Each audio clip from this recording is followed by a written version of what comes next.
mga kapatid sa inyong malalaki. Support po. Salamat po at tayo nakakakita na mas maayos po ngayon. Paggabi na gawin po. Salamat po. Sinunod ko yung pahay ni Pastor, 2 weeks daw magpahinga. Hindi ka lang kompleto 2 weeks. Pero at least 2 weeks ako tuloy. Salamat po. Kay Pastor, salamat sa pribilegyo po makatayo. Wala pa ka, Pastor. Nagpapasalamat po ako sa kanya, buong pamilya sa inyong lahat, sa inyong prayers po sa akin. Nahirap po talaga yung pagkatapos po magka-Bell's palsy, bigla ka naman natuling. Kaya salamat po. Tapos yung MRI at CT scan, yung maganda naman po. Sana, kailangan kasi ko na po talaga pahinga. Tapos yung nature. Kanina, nandun po kami sa Tuangay Birthday. Ito po pala, kita mo yung windmill ng Bilindia. O nandun pa sa dulo ka sa tayo niyo po. Ito Kaya yung so tayo po ay tatayo na. Tayo po yung magbasa ng Biblia. Galatians 6:1-10 po.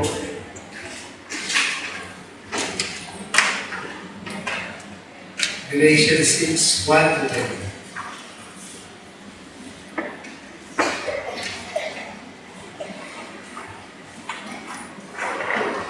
Basahin po natin ang halihina. Galatians 6:1-10, verse 1. Brethren, if a man be overtaken in a fault, ye which are spiritual, restore such a one in the spirit of meekness, considering thyself, lest thou also be tempted. Or if a man think himself to be something when he is nothing, he deceiveth himself.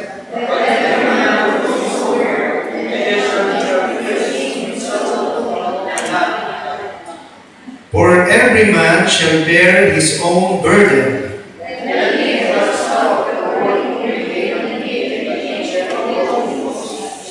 Be not deceived, God is not mocked. For whatsoever a man soweth, that shall he also reap.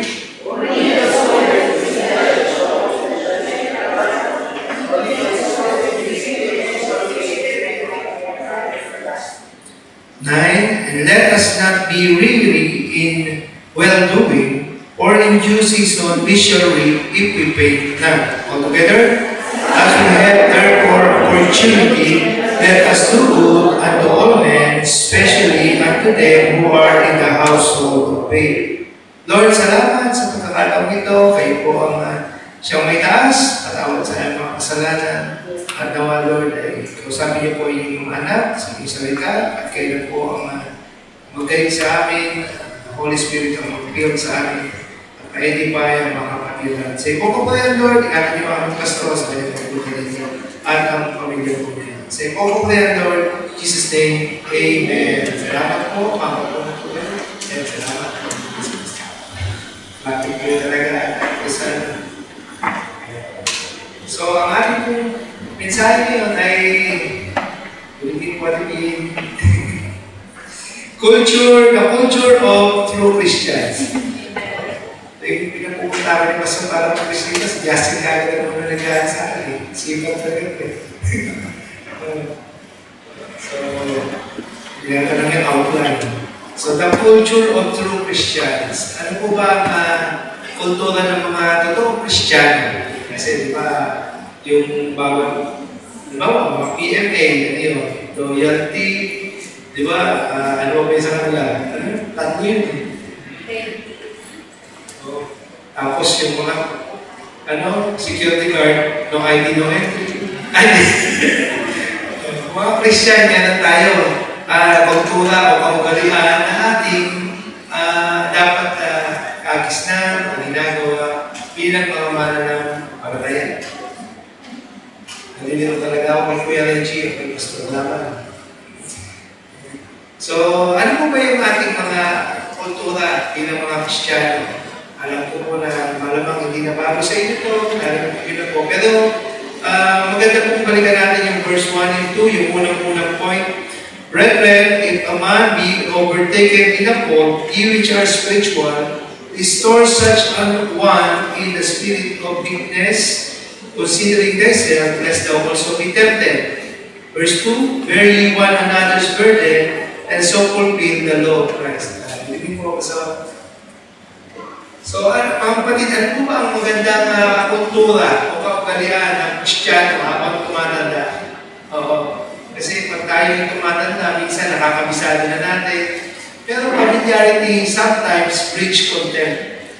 Habang tumatanda tayo, nawawala na yung grace ng Panginoon sa atin. Kasi nagiging pamilyar na tayo. Tama po ba? Po ba? Sabi nga pag tumatanda daw, nagiging grumpy.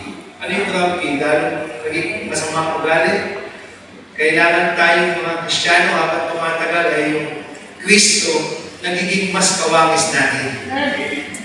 Po ba? Oo. Ngayon, ano yung unang-unang kultura na nais kong ibahagi po sa inyo? Number 1, they restore and bear one another's burden. Kaya ano po yung restore?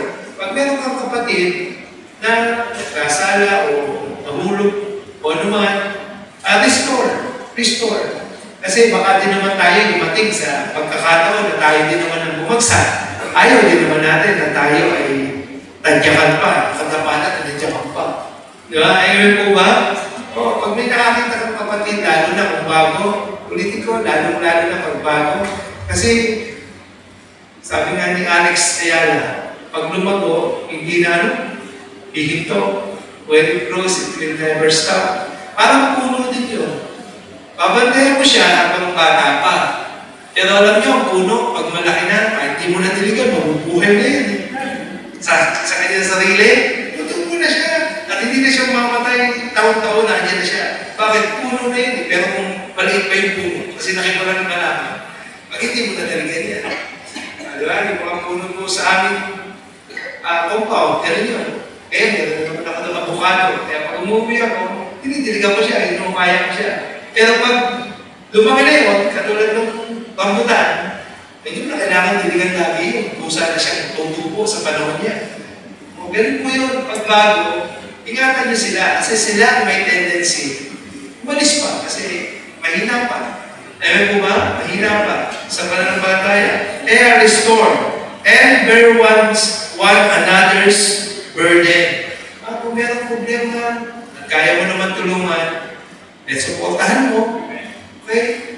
Kaya kung hindi mo naman kaya tulungan financially o kung ano man, edi ipag-pray mo. Pero huwag mo ipamalita na, alam mo ba si sis, si Brad, ganito problema niya. Kapatid, hindi ka naman nakatulong. Nagpalites ka pa.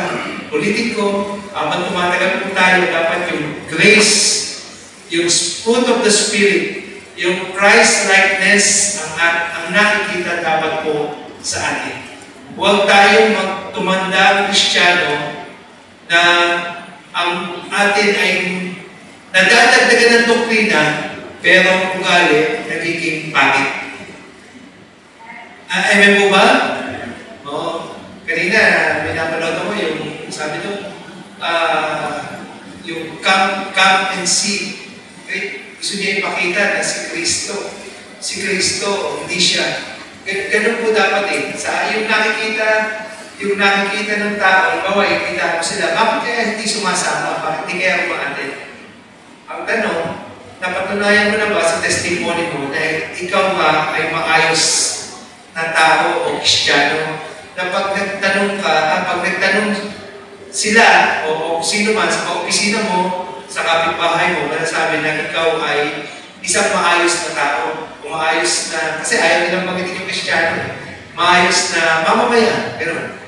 Kasi pag hindi mo sila kayang paniwalain sa testimony mo, at kilala ka na masungit, kilala ka na palaaway, ikaw yung palabora, o yung sira testimony mo, kahit sabihin mo pag ikaw pinaka-doktrinadong baptist sa buong mundo, wala ka talagang madadalang kaluluwa sa paanan ng Panginoon. Kasi sira ka. O, totoo po yun. Kaya si Pastor, kilala niyo na siya, soul winner. Ako, mahilig sa soul winner. Kaya mahilig po tayo ng soul. Na tayo, yung mga na kay Pastor. Pero ulitin niyo, tingnan niyo din, bakit hindi ka nakakapagdala o ba't wala kang buha? Hindi yan nakukuha minsan sa sigaw-sigaw sa pulpit. Tingnan mo, yung testimony mo, naniniwala ba yung tao sa testimony. Kasi pag sira ang testimony mo, naku, sino? Yun? Naku. Pag may iniwala dyan, hindi nga sa asawa niya ba, sa anak niya ba? Patay po tayo doon. Amen po ba? O kaya, tayo naman Kristiyano, sa kapwa Kristiyano, number 1, restore and bear once another burden. Kailangan po natin yun. Then yung ginawa niyo sa akin, kung ako'y may pinagdadaanan, apektado po lahat, pati ministry ko, hindi ako makalabas, nasusuka ako, naduduling ako sa jeep pa lang. First time ko maka-experience na ako'y binigyan ng guard ng McDonald's ng tubig at tissue na para bang matanda na ako. Hindi ko iniisip na darating sa punto na ako'y suka ng sa McDo. Dahil yung mata ko, siguro dahil napupwesa sa katitingin, suka ko na suka. Pinilit ko kasi lumabas kasi ayaw ko lagi mag-stay sa bahay. Pero nung lumabas ako, suka na suka. Pero dahil po sa inyong panalangin, sa inyong support sa akin, nakalampas ko. Salamat po sa Panginoon at sa inyong mga kapatid. Ganun po, ipakita nyo lang din yun sa mga bago. Diba? Ipakita nyo lang po yun sa inaalagaan nyo. Na sila ay naandyan kayo hindi lang pang soul winning purposes o for attendance purposes, kundi sila po talaga, ikaw talaga ang totoo niyang ate o kuya niya. Ikaw talaga ang totoo niyang kapatid sa Panginoon, hindi lang pang numero sa attendance dito. Talagang para bang itinuloy mo na siya extended family. Yun ang totoong soul winning. Okay? Hindi ka man nagpapaabuso, pero at least tumutulong ka sa kapatid mong sinusolve. Yeah? So number 2, ano po ang kultura ng mga totoong Kristiyano? Number 2, they give and support their pastor, teacher. Verse 6, ano po sabi sa Galatians 6 verse 5? Verse 6, let him that is taught in the word communicate unto him that teacheth in all good things. Siguro kung tayo yung Tagalog, maunawaan nyo na mas maganda pa sa akin. Yung mga tinuturuan, bigyan nyo naman yung mga nagtuturo sa inyo. Communicate, ibig sabihin ng give, in all good things. Yung naging pagpapala sa iyo, ang pastor mo, partner mo siya, mula bata ka, nandito ka, lumaki kang maayos, nakapag-asawa ka, maayos, natututo ka sa salita ng Diyos. Alam mo, kapartner natin ng Panginoon. Pero, tanungin mo din ang utang ng loob at tulungan mo din, gawa mo din ang mabuti ang iyong pastor. Amen po ba? Kasi siya din ang nagpalaki sa atin, lalo na sa inyo, na talagang kasama nyo si pastor ng mahabang panahon na nagturo ng salita ng Diyos. Hindi nyo lang siya pastor sa pulpit. Pag siya ay may pangangailangan, ito meron ako dito kasi isang preaching ko na dito, hindi ko lang yun kay Brother Justin. How to show your love to the ministry and to our pastor. Number 1, pray for him. Panalangin natin lagi si pastor, hindi lang po ka-prayer meeting, kundi kahit sa inyong bahay. Kaya si Paul, ang sabi niya, pray for us. Follow him as he follow Christ. 1 Corinthians 11:1 yun. At Hebrews 13:7. At sundan niyo siya. Sundan niyo siya. At siya naman ay talaga makikita natin na sumusunod sa Panginoon. Kaya sabi ko sa NCR, sa Maynila, sa Taguig, bihira na po kayo ng senior pastor na nagsusurvey. Magaling sila mag-preach ng survey sa pulpit. Pero hindi mo mapapalabas sa kanilang aircon ng kwarto at aircon ng kotse. Ang ating pastor, sa edad niya po niya, nagsusolid ng music. Kaya hindi mo. Huwag ka naman darating dito para maupo. Tapos di ka naman nagsusolid. Si pastor, napakatagal ng panahon ng eksamo lang pinakita. Di ba? Ang bata-bata natin, si pastor, hindi naman matanda si pastor. Pero, kaya natin. Ewan po ba? Kasi kung talagang ikaw ay may jeans dito, ang jeans mo, soul winning. Ako, kahit ako napagkita sa Manila, ang jeans ko, soul winning. O, maaaring nadagdagan. Pero ang jeans ko, soul winning. At hindi ko yun nakita sa iba. Nakita ko yun kay Pastor, bata pa lang ako. Naiiwan niya ako ng soul winning. Nung bumalik ako dito, naiiwan pa rin niya ako. Mabilis talaga mag-soul winning si Pastor. Maglakad. Alam niyo yun, di ba? Masama niyo siya. Kung ikay anak dito, dapat, ang mana mo, sa tatay dito. Amen po ba? Oh, follow him as he follow Christ. All always stay with Him. Always stay with Him. Katulad ni Elisha at ni Elijah sa 2 Kings 2, 4 and 6. Ano yung sabi? Alam mo ba na ang master mo kukunin na? Sabi, oo. Sabi ni Elijah, o dito ka muna, pupunta muna ako sa Bethel, pupunta muna ako. Sabi ni Elisha, habang nabubuhay ka, hindi kita iiwan. Nakalaman mo ba? Samahan po natin. Support him in his battles, katulad ni Aaron at ni Hur. Alam niyo rin po, ulitin ko, ito yung mga review, yung passing. Nung nagtagumpay po sila, bakit nagtagumpay si Moses? Kasi may support po siya ng kanyang kime. Si Aaron at si Hur. Na itinaas yung kanyang kamay at nilagyan pa ng bato ng upuan. Kaya nanalo sila. Amen po ba? Oo.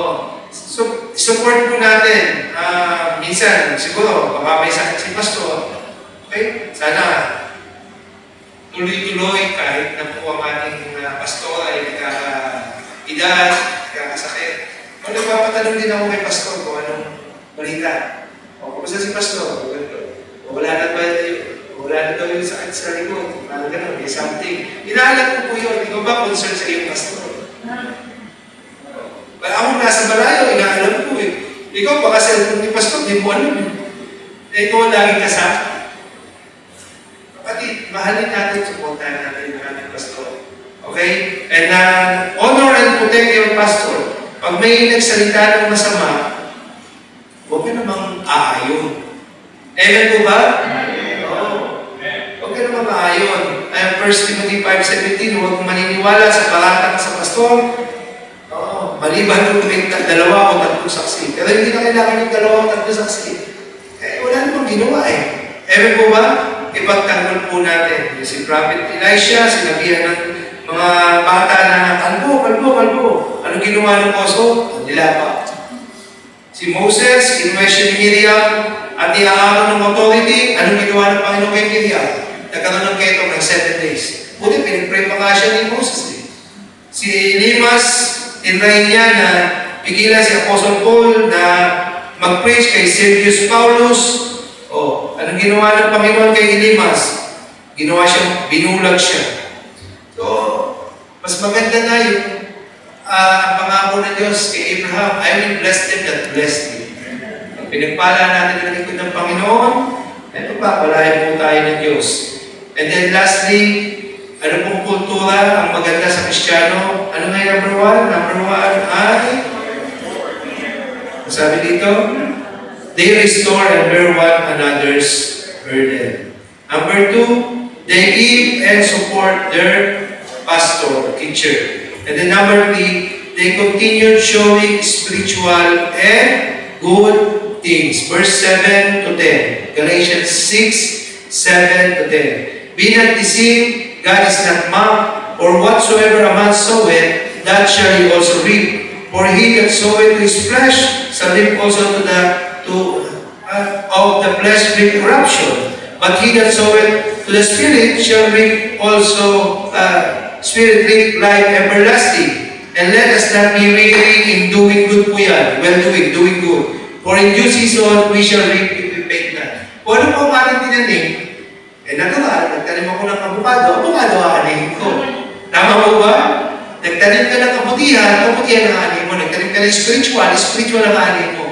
Pero pag nagtanim ka ng karnal o sa laman, I don't expect, kahit itago mo pa yan, mabubuha ng spiritual yan. Tago ng tago. Hindi mo alam. Sa taas, nakatingin sa'yo. Habang ginagawa mo yung kasalanan, wala tayong may tatago. Amen po ba? Huwag mo na laging isipin yung walang nakakita, walang nakakalam. Hindi totoo yun. Diyan mo naman nagsasabi doon. Hindi po totoo walang nakakakita. Lagi kang nakikita ng Panginoon. At kung safe ka ba? Hindi ka lang nakikita. Nasa iyo, Holy Spirit, nag-grip mo pa siya. Pero, anong masasabi mo kung ikaw parent ka, tatay ka, may second floor yung bahay mo. Ang sinabi mo sa anak ng babae, huwag mag-boyfriend. Tapos, sabi niya, Pero kung one time, naano ka sa second floor ng bahay mo, may nagkatid sa anak mo, nakipaghaling kang pasali, di ba masasaktan ka bilang tatay? Ganun ang ginagawa natin pag tayo ay akala natin nagtatakas o nagtatago tayo ng kasalanan na walang nakakaalam. Kita-kita po yan ng Panginoon. Ulitin ko, what you sow, you will reap. Kung ano po tinanim natin, ay yun ang ating aanihin. Kaya magsisi ka, baguhin mo yan, palta mo yan. Anong sabi po? Meron ko pala ako na-miss eh. Sabagay, okay na ako dun sa pastor. Kasi yung Deuteronomy 18:1-5, doon po pinakita na yung mga offerings at yung first fruits binibigay sa Levites, sa mga priests. Yun yung sa Old Testament. Ganun po talaga. Actually, kung babasahin niyo po yung Deuteronomy, yung first fruits doon, ang sabi doon, gusto niyo po bang balikan ng konti? Ang sabi po doon, yun po yung binibigay sa mga Levites. Pero ngayon, saan ginagamit ang first fruits? Di ba sa ministry? Pero yun ang share nila kasi wala silang minana sa mga tribo. Yun ay sa priest. Yun ay sa pastor, equivalent ngayon. Pero alam ko, kahit si pastor, hindi naman yung ginagamit ng personal ng first fruits. Kung paano ako din, gano'n. Ginagamit sa ministry. Ewan po ba? Pero kung pag-aaralan mo yan, yan ay binigay sa mga priests at sa Levites para gamitin nila sa kanilang pangangailangan.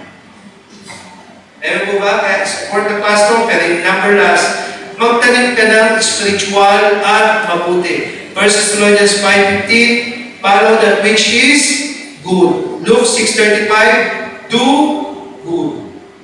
Okay? Yung kanina, tulungan mo yung kapatid mo sa Panginoon.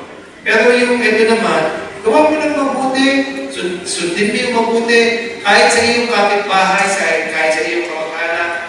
Kasi matagal na ang mga Baptist, talagang yan ay tama din naman yung personal knock on door, one-on-one survey. Pero mas mo din yung iyong testimony.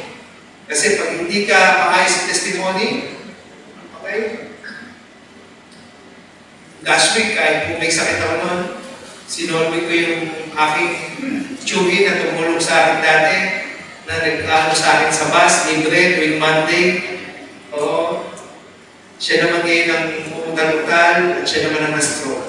But, nababalik na din po talaga ang mundo. Kaya gawin mo naman ng mabuti yung ibang tao, lalo na yung nakagawa din sa iyo ng mabuti. O kahit hindi yung nakagawa ng mabuti.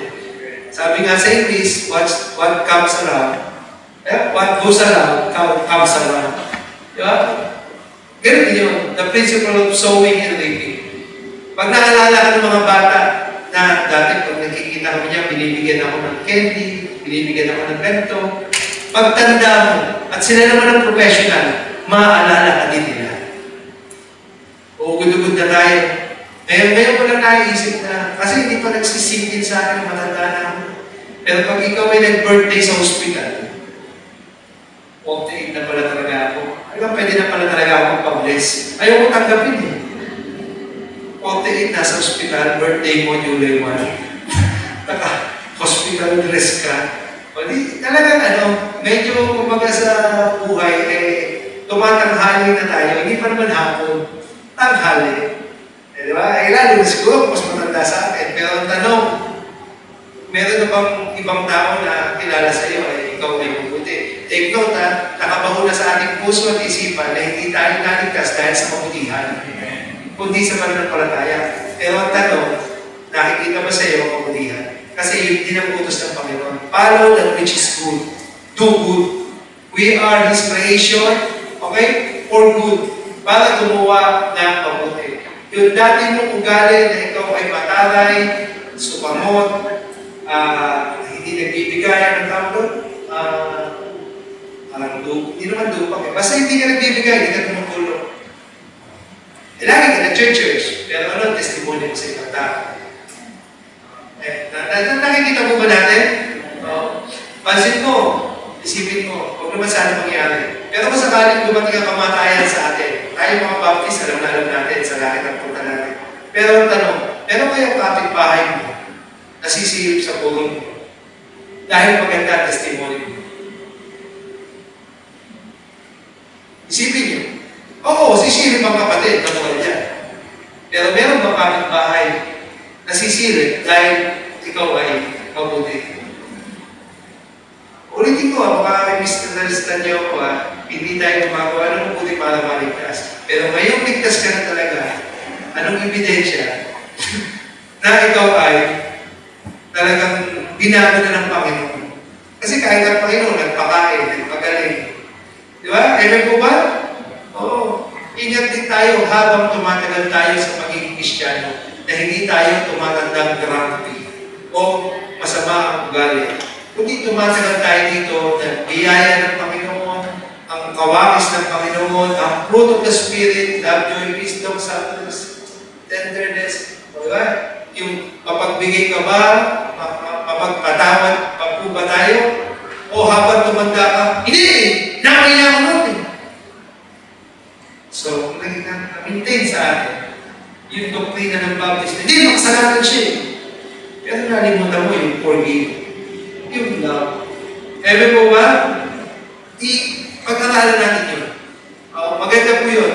Kasi pagdating natin sa Panginoon, haharap tayo sa Kanya, maganda din na makita sa atin ng Panginoon na tayo ay kawakis talaga ng Panginoon. Father, forgive them, for they know not what they do. Ewan ba mga kapatid? Baka meron kang tinatanim na sa malang loob, kaya minsan meron kang unanswered prayer, yung mga panalangin na hindi nasasagot. Kasi meron kang unforgiving spirit. And conclusion, 3 John 1:11, yun, sinasabi po natin. Follow not that which is evil. Okay? But that which is good. Kung hindi mabuti. He that doeth good is of God. Palatilihin po natin yun. Yung paggawa ng mabuti. Sa mahabang panahon, ang mga baptist ay paano bang bawang ang salitang goodness? Paano bang pag tinuro ang goodness, paano bang ang mga baptist paano bang aswang, tapos nakakita ng bawang? Takot na takot. Kasi nga, ayaw malaman na ang goodness ay dapat ginagawa talaga natin. Take note mga kapatid, ang goodness, doing good, sa Ephesians 2:8 and 9, ay tumulang yun sa kaligtasan. Hindi ka gagawa ng mabuti para maligtas ka. Pero kung totoong ligtas ka, dapat nakikita sa atin ang ebidensya ng kagandahang loob at kabutihan. Dahil ganun ang ating Panginoon. Ewan po ba? Tatandaan niyo, huwag natin papaguhin yun. Okay?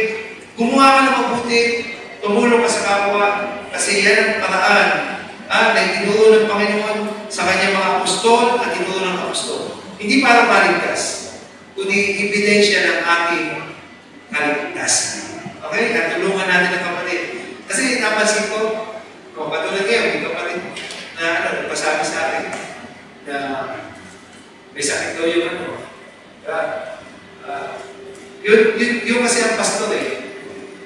Kahit sabihin mo nagpapahinga ka, nahihingi ng tulong. May problema.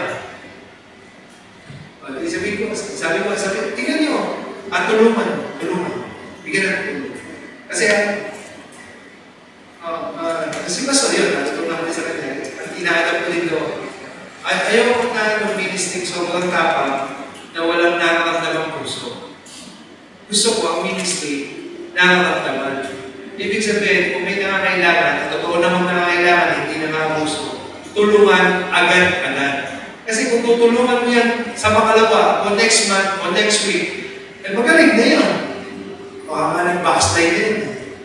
Naunuhan mo ba? Kasi pag pag may lagnat ka ngayong gabi, kailan ka bibigyan ng gamot? Sa ikalawa, ikatlong araw ka. Eh sabi ko, hindi mo minis siya. Tama. Pero ikaw ba, nung may sakit ka, nakakalabas ka?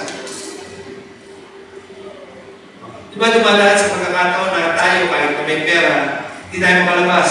O kaya, may sakit tayo, pero wala din tayong pera, hindi naman tayo makabili kasi meron tayong paggagamitan ng paglaman.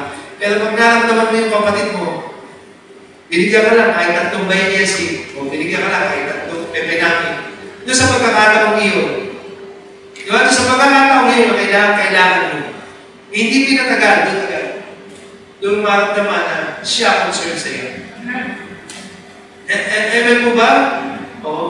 Hindi. Kasi, matagal na siya Kristiyano. Dapat alam niya na yun. Mas matagal ka sa kanya.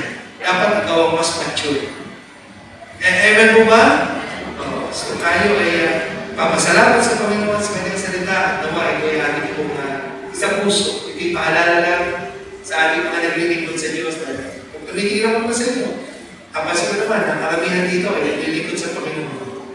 Ang kailangan natin ay yung Christ likeness na pinapagod. Okay? Tayo yung manalangin.